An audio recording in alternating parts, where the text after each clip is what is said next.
पिछले एपिसोड में हमने देखा था कि जो अपनी कोको है भाई वो एक आम लड़की है और वो यहाँ पे मैजिक से काफी ज्यादा प्यार करती है, जिसके कारण वो यहाँ पे मैजिक करना सीखना चाहती है। बट इसका जो वर्ल्ड है वहाँ पे सिर्फ फीचर्स को अलाउ होता है कि वो मैजिक को यूज कर सकती है। एंड सडनली इसकी मुलाकात होती है अपने क्वेफ्री से और भाई यहाँ पे ये कुछ फॉरबिडन मैजिक का यूज करती है, जिसकी वजह से जो इसकी मदर है वो यहाँ पे ना पूरी तरीके से इसके घर के साथ फ्रीज हो जाती है। तो जो अपनी कोको है वो यहाँ पे क्वेफ्री के साथ उसके घर जा चुकी है और अब वो यहाँ पे ना अपने क्वेफ्री की अप्रेंटिस बन के वहाँ पे मैजिक को सीखने वाली है, ताकि वो यहाँ पे अपने मॉम को फिर से वापस ला सके और जो भी उसने मैजिक को यूज करा था वो लोग उसका पता लगा के उसको ठीक कर सके। और क्वेफ्री के घर जाने के बाद जो कोको है उसकी मुलाकात यहाँ पे 3 अलग लोगों से होती है, मतलब उसके 3 अलग दोस्त बनते हैं, तेतिया, रिचे और एगोट, और ये तीनों ही काफी अच्छे स्वभाव के होते हैं। और अब आगे इस एपिसोड के स्टार्टिंग में हम देखते हैं क्वेफ्री को और ये बंदा यहाँ पे एक अजीब से रास्ते को लेकर ना सीधे पानी के अंदर जाता है। मेरा मतलब है एक ऐसी दुनिया में, एक ऐसे वर्ल्ड में जो की न पानी के अंदर बना हुआ होता है। और वो जैसे वहाँ पे जाता है वहाँ पे एक औरत उसका वेट कर रही होती है और वो बोलती है ये तुम्हारी आदत बहुत पुरानी है, मतलब तुम यहाँ पे न सीधे ये रास्ता लेके आना नहीं भूलते हो।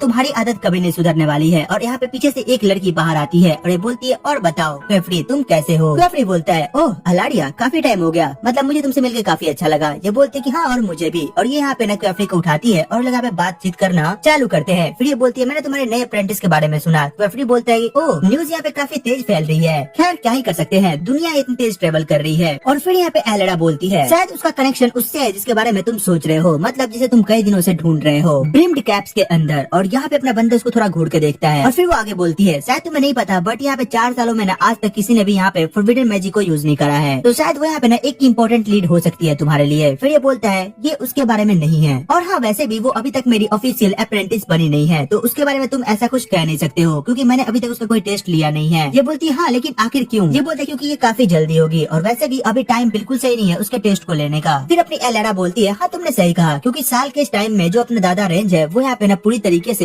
ऐसी जगह बन जाती है जहाँ पे टेस्ट हो ही नहीं सकता है, और अगर कोई यहाँ पे ट्राई करेगा तो शायद उसकी जान भी जा सकती है। ये बोलता है हाँ और इसीलिए शायद मैं अभी उसके टेस्ट को नहीं लेने वाला हूँ। वेल सीन शिफ्ट होता है और हम देखते हैं यहाँ पे अपनी कोको को और वहाँ पे एगोट के साथ होती है। और भाई एगोट यहाँ पे अलग दिमाग लगा रही होती है, मतलब वो यहाँ पे अपनी बंदी को, मेरा मतलब है कोको को ना टेस्ट लेने के लिए भेजने वाली होती है। वो वहाँ पे उसके डोर को ओपन करती है और बोलती है देखो तुम्हें यहाँ पे खुद से जाना होगा और इस टेस्ट को पूरा करना होगा। तभी कोको बोलती है तुम्हें नहीं लगता कि यहाँ पे मास्टर क्वेफ्री भी नहीं है तो हमें ये काम नहीं करना चाहिए। ये बोलता है नहीं, मैं जब 10 साल का था तब मैंने टेस्ट दे दिया था, तो तुम्हें भी अब ये दे देना चाहिए और जाओ तुम्हें अपने आप को प्रूफ भी तो करना है। फिर ये बोलता है देखो तुम्हें टेस्ट पास करने के लिए कुछ करना नहीं है, बस तुम्हें ना कुछ चीजों का ध्यान रखना है। और फिर ये बोलता है दरअसल जो तुम्हारा सबसे पहला टेस्ट है वो है कॉन्सेंट ऑफ द क्राउन, जिसके अंदर तुम्हें यहाँ पे सिर्फ 3 कॉन्ट्रैप्शंस और कंपोनेंट को अलाउ किया जाएगा, मतलब अपने साथ ले जाने के लिए। और तुम्हें यहाँ पे ज्यादा रेंज के सबमिट तक पहुँचना होगा सिर्फ और सिर्फ अपनी पावर की हेल्प से, मतलब तुम्हें यहाँ पे कोई भी एक्सटर्नल पावर की हेल्प नहीं दी जाएगी। और वहाँ पे जाके तुम्हें यहाँ पे ना डायडेम हर्ब्स को चूज करना होगा जो की वहाँ पे उगते हैं और उसे वहाँ पे लेके आना होगा ये प्रूफ के लिए कि तुम वहाँ तक गई थी। और उसके बाद ये बोलता है ठीक है, और वो उसे यहाँ पे ना एक गाइडेंस ऑफ देता है जो कि यहाँ पे रास्ता बताए कैसे तुम उस हर्ब के पास पहुँच सकती हो, और उसे कुछ ड्रिंकिंग वाटर देता है। और फिर बोलता है अब ठीक है तुम यहाँ से जा सकती हो। फिर ये बोलती है अच्छा वो सब तो ठीक है बट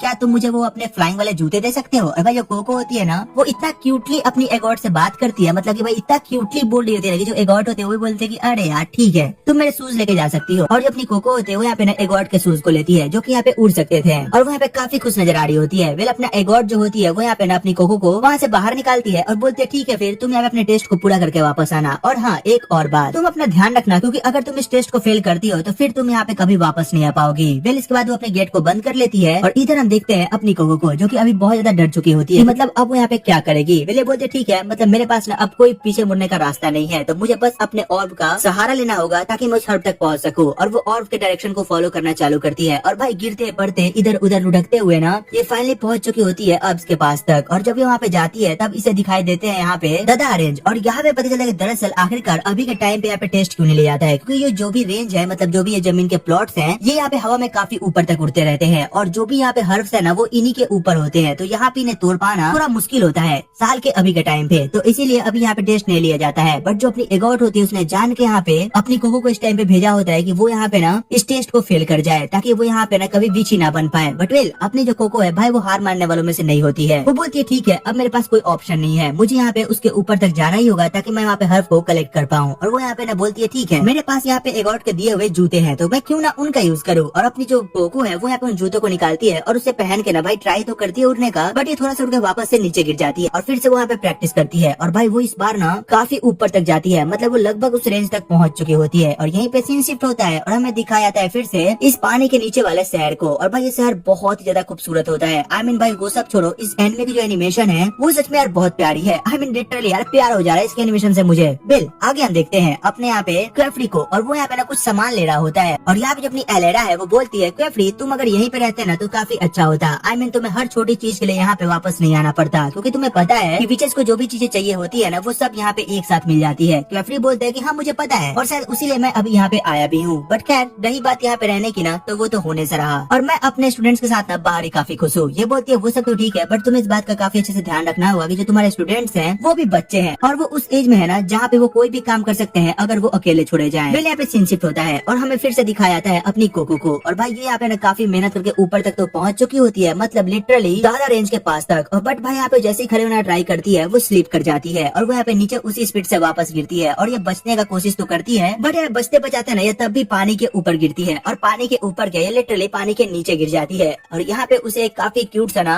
जानवर मिलता है, मतलब इसे तुम क्रिएचर बोल लो, और ये व्हाइट कलर का होता है, और भाई ये काफी क्यूट होता है। और हम देखते हैं यहाँ पे अपनी कोको को, जिसका शूज पूरी तरीके से गीला हो चुका होता है, और उसके शूज में ना यहाँ पे पूरा मड भर चुका होता है, जिसके बाद वो उसे निकालती है और साफ वाफ करती है, और वो अपने शूज को जैसे ही पहुंचती है ना वहाँ पे उसका स्पेल उस पर लिखा हुआ होता है वो मिटक चुका होता है, और ये बोलते हैं कि नहीं ये नहीं हो सकता है, मतलब यहाँ पे जो कास्टिंग सील है वो यहाँ पे ना मिट चुका है, अब मैं क्या करने वाले हूँ, क्या सच में ये सब कुछ खत्म हो चुका है, मतलब मैं उसे वापस से ड्रॉ कैसे करूंगी। एक काम करते हैं मैं इसे ड्रॉ करती हूँ, और वो जैसे उसे ड्रॉ करने के लिए अपने इंक को बाहर निकालती है, गेस व्हाट भाई इसका जो इंक होता है वो पूरी तरीके से गीला हो चुका होता है, मतलब वो भी यहाँ पे बर्बाद हो चुका होता है, और अब अपनी जो कोको है वो पूरी तरीके से हार मान चुकी होती है। वो बोलती है अब मुझे क्या करना चाहिए, मतलब मेरे पास कुछ नहीं बचा है, अब सब कुछ खत्म हो चुका है। फिर इधर हम देखते हैं फिर से अपनी तेतिया को, और वो यहाँ पे एगॉर्ड के पास आती है और बोलती है एगॉर्ड कोको कहाँ है, मैं उसे कब से ढूंढ रही हूँ। और भाई ये काफी क्यूटली बात कर रही होती है। एगॉर्ड बोलता है देखो वो यहाँ पे दादा रेंज की तरफ चली गई है, मतलब उसे यहाँ पे ना हर्ब को लेने गई है ताकि वो यहाँ पे टेस्ट को पास कर सके। तेतिया बोलती है लेकिन अभी क्यों, क्या मास्टर क्वेफ्री को इसके बारे में पता है। ये बोलता है कि नहीं उन्हें नहीं पता है, बट वैसे भी क्या ही फर्क पड़ता है, आज नहीं तो कल उसे ये टेस्ट तो देना ही था। बट यहाँ पे तेतिया को काफी बुरा लगता है कि भाई इसने यहाँ पे काफी गलत करा है, मतलब इसे अभी यहाँ पे उसे नहीं भेजना चाहिए था, क्योंकि जो अपनी कोको है उसे भाई मैजिक के बारे में कुछ भी नहीं पता है, वो बिल्कुल ही अलग दुनिया में रही है और अचानक से उसे ये टेस्ट देना पड़ रहा है। ये सच में बहुत ही ज्यादा अजीब है। वेल अपनी जो तेतिया है वो कुछ कर भी नहीं सकती थी, ये काफी सैडली ना खाना खाने चली जाती है, और यहाँ पे इसकी मुलाकात अपनी रीचे से होती है, और रीचे बोलते तुम इतनी उदास क्यों हो। वेले रीचे को बताती है कि दरअसल यहाँ पे ऐसी ऐसी बात है, मतलब जो अपनी कोको है वो यहाँ पे उस हर्ब को लेने गई है, तो मुझे थोड़ा टेंशन हो रहा है उसके लिए। वेल अपनी रीचे वो बोलते तुम टेंशन मत लो, मतलब सब कुछ काफी नॉर्मल है, तो तुम्हें चिंता करने की जरूरत नहीं है, और मुझे पता है कि जो अपनी कोको है वो कुछ ना कुछ दिमाग लगा ही लेगी। वेल हम तभी देखते हैं कोको को, और वहाँ पे उदास बैठी हुई होती है कि आखिर अब मुझे क्या करना चाहिए, क्या मुझे डायरेक्टली अपने पैर के ऊपर स्पेल को कास्ट करना चाहिए। फिर बोलती है नहीं मैं ऐसे नहीं कर सकती, मतलब ये फॉरबिडन है, और अगर मैंने ऐसा करा ना तो ये काफी बुरा असर डाल सकता है। फिर बोलती है आखिर मुझे किस तरीके मैजिक का यूज करना चाहिए, और यहाँ पे काफी सोच रही होती है, और तभी यहाँ पे बोलती है अगर मैं यहाँ पे बिना कुछ लिए वापस गई ना तो सब कुछ खत्म हो जाएगा। और यहाँ पे वो एगॉर्ड को बार बार याद कर रही होती है, और बोलती है वो लोग बचपन से अपने मैजिक को यूज करते हैं और शायद उसीलिए वो लोग इतने अच्छे हैं। एंड सडनली इसके दिमाग में क्लिक होता है कि दरअसल ये भी बचपन से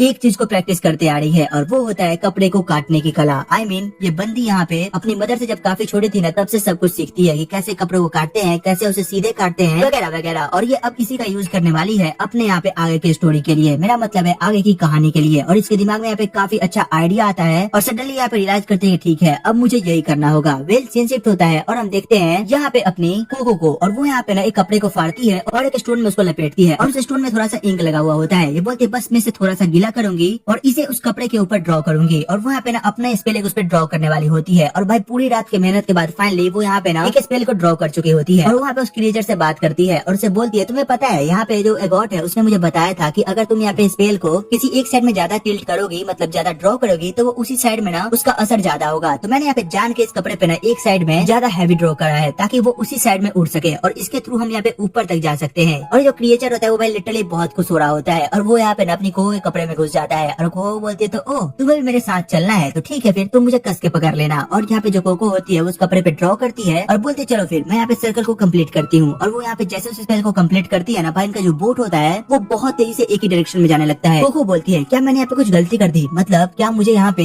ऐसा नहीं करना चाहिए था। बट सडनली हम देखते जो कोको का भाई कपड़ा होता है, मतलब उसकी बोट होती है वो टूट जाती है, और वो कपड़ा जिस लकड़ी पे बंधा होता है वो ऊपर की तरफ उड़ने लगता है। मतलब फाइनली जो कोको चाहती थी उसने वो कर दिखाया। आई मीन वो अब फाइनली ऊपर की तरफ उड़ रही थी, और वहाँ पे वो अब अपने बैलेंस को बना चुकी थी। अब बस बारी थी तो वो ये थी कि उसे यहाँ पे ना उस हर्ब को तोड़ना था। और वो यहाँ पे जैसे नीचे की तरफ देखती है भाई उसे यहाँ पे ना अपने पुराने विजुअल्स याद आते हैं, मतलब उसकी मॉम और उसके घर के। वो बोलती है मॉम पता नहीं क्यों बट मुझे ऐसा लग रहा है कि आप अभी भी मेरी मदद कर रही हो, और आपको मदद करने की वजह से ही मैं यहाँ पे मैजिक को सीख पा रही हूँ। और यहाँ पे भाई रोने लग जाती है। आई मीन कोको लिटरली भाई यहाँ पे बहुत ज्यादा सैड हो चुकी होती है। बट फिर वो यहाँ पे अपने पूरे दिमाग का यूज करती है और भाई उस कपड़े पे बैठ के ना पूरा वहाँ पे हर्ब को तोड़ने का ट्राई करती है। एंड एक दो बार नहीं बल्कि वो पता नहीं कई बार ट्राई करती है और वो बार बार गिरती है, बट फिर भी ये हार नहीं मानती है। एंड एट दिन अपनी बंदी जो होती है, मेरा मतलब कोको है, वो यहाँ पे फाइनली उस हर्ब को तोड़ चुकी होती है। आई मीन पूरे कंप्लीट तरीके से अब वो यहाँ पे उस हर्ब को ले चुकी होती है और अब बस बारी होता है तो उसे वापस लौटने का। फिर इधर हम देखते हैं क्वेफरी को, जो कि यहाँ पे ना अपने घर पे वापस लौट चुका होता है और वहाँ पे जाते हुए सब कुछ पता चल चुका होता है कि दरअसल जो अपनी कोको है वो यहाँ पे अकेले ही पहुंच चुकी होती है उस रेंज की तरफ, ताकि वो वहाँ पे हर्ब को लेके आ सके। ये बोलता है लेकिन आखिर ये हुआ कैसे, आखिर कोको को यहाँ पे जाने किसने दिया। और वो यहाँ पे जैसे ही उस गेट को खोल रहा होता है तभी उधर से ना भाई अपनी कोको निकल के आती है और वो सीधे यहाँ पे एगॉट के पास जाती है और उसे वो हर्ब देती है और बोलती है, एगॉट अब बताओ तुम्हें क्या लगता है, क्या मैंने यहाँ पे सब कुछ सही करा और क्या तुम्हें लगता है कि अब मैं यहाँ पे एक विच बन सकती हूँ। एगॉट यहाँ पे कुछ भी नहीं बोलती है क्योंकि भाई इसे यहाँ पे ना जलन हो रही होती है क्योंकि जो अपनी कोको है उसने इसके इरादे पे ना पानी फेर दिया है। और इधर हम देखते हैं अपने क्वेफरी को और वहाँ पे कोको को बोलता है, कोको देखो तुमने काफी गलत काम करा, मतलब तुम्हें ऐसा नहीं करना चाहिए था, तुम्हें पता है ना वो कितना खतरनाक जगह था, वहाँ पे तुम्हारी जान भी जा सकती थी। और हाँ एक और बात, तुम्हें यहाँ पे ना बिल्कुल भी प्रूफ करने की जरूरत नहीं है कि तुम मेरे अप्रेंटिस हो। और वो यहाँ पे उसे एक बॉक्स देता है और भाई उस बॉक्स के अंदर ना अपनी कोको के लिए ना विच के कपड़े होते हैं। मतलब फाइनली जो अपनी कोको है वो अब यहाँ पे ना अपने क्वेफरी की अप्रेंटिस बन चुकी है। और अपना क्वेफरी बोलता है, देखो तुम इस कपड़े के ना भार को समझ के रखना और इस टोपी के भी, तो अब से जो भी कुछ तुम करोगी उसका कोई ना कोई इफेक्ट होने वाला है, तो बस तुम अब से जो भी करना सोच समझ के करना और हर एक कदम को ध्यान से उठाना। और यहीं पे हम अपने कोको को देखते हैं और वो यहाँ पे काफी खुश नजर आ रही होती है। एंड इसी के साथ जो अपना पहला एपिसोड होता है वो यहीं पे खत्म हो चुका होता है। तो तुमको बताना तो एपिसोड कैसा लगा, इसकी एक्सप्लेनेशन कैसी लगी, एंड अगर अच्छी लगी हो तो एक लाइन सब्सक्राइब करना मत भूलना। वेल तो चलो फिर मिलते हैं एक और नई वीडियो एक और एक्सप्लेनेशन के साथ। तब तक के लिए टेक केयर, गुड बाय।